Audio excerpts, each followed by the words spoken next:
Assalamualaikum warahmatullahi wabarakatuh.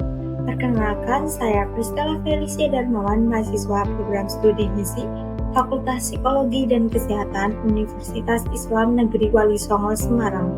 Saya dari kelas gizi 2B dengan NIM 240702600056. Di sini saya akan menjelaskan mengenai sistem saraf, terutama saraf sensorik. Yang pertama yaitu pengertian sistem saraf. Apa sih sistem saraf itu?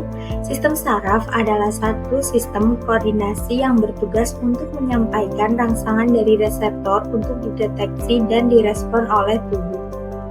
Selanjutnya, klasifikasi sel saraf. Saraf diklasifikasikan menjadi dua. Yang pertama, klasifikasi berdasarkan fungsinya, dan yang kedua, klasifikasi berdasarkan struktur. Berdasarkan fungsinya, saraf dibagi menjadi tiga, yaitu neuron sensorik atau aferen, kemudian neuron motorik, dan neuron interneuron.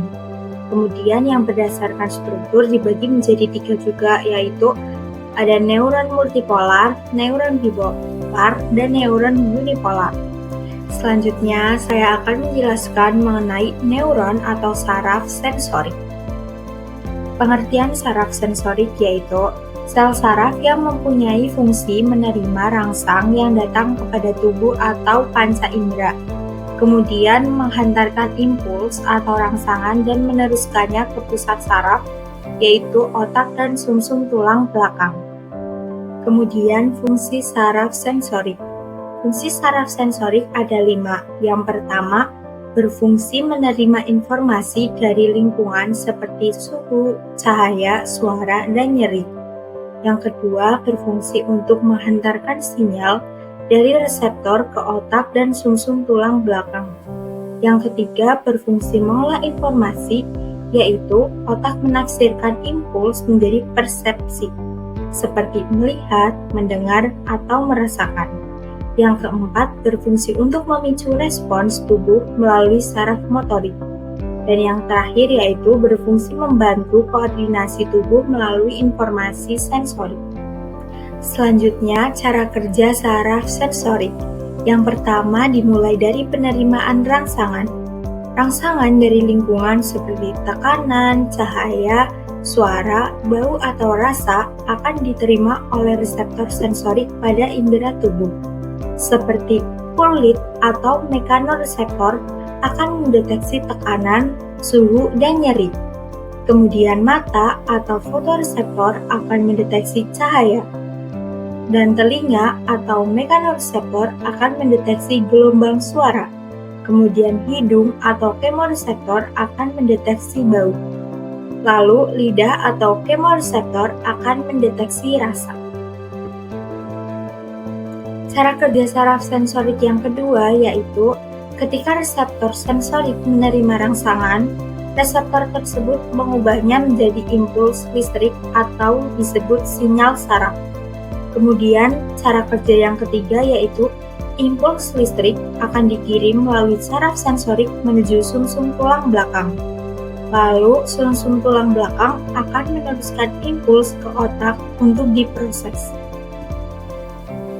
Selanjutnya, cara kerja saraf sensorik yang kelima yaitu otak akan mengolah informasi dan menentukan respon yang sesuai. Setelah impuls dari reseptor sensorik sampai ke otak, otak akan menafsirkan apa yang terjadi. Misalnya benda panas disentuh dan otak akan memutuskan apa yang harus dilakukan. Contohnya seperti akan menarik tangan. Kemudian cara kerja yang keenam yaitu otak mengirimkan impuls melalui saraf motorik ke otot yang dituju. Setelah menentukan respon, otak mengirim sinyal berupa impuls listrik melalui saraf motorik menuju otot tertentu untuk menjalankan perintah. Misalnya, otot lengan untuk menarik tangan.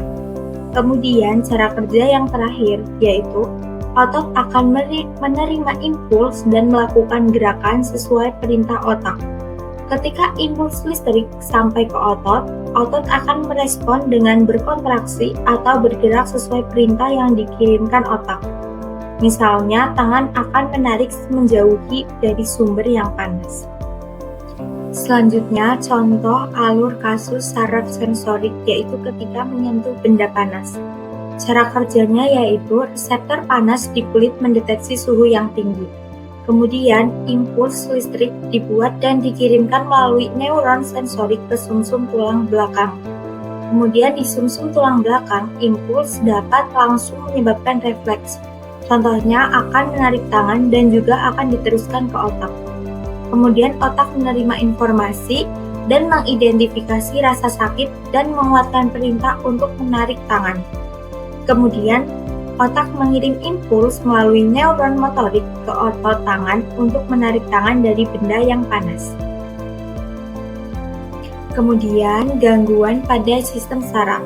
Gangguan yang pertama ada neuropati perifer, yaitu kerusakan saraf tepi yang dapat menyebabkan kesemutan, mati rasa, atau nyeri sering terjadi pada penderita diabetes.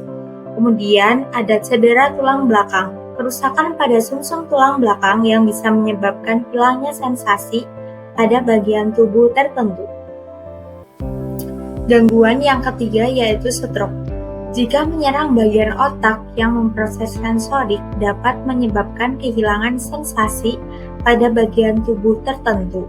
Kemudian gangguan yang keempat yaitu neuralgia trigeminal, yaitu gangguan saraf wajah yang dapat menyebabkan rasa nyeri tajam dan terjadi secara tiba-tiba pada area wajah. Sekian dari saya, terima kasih. Wassalamualaikum warahmatullahi wabarakatuh.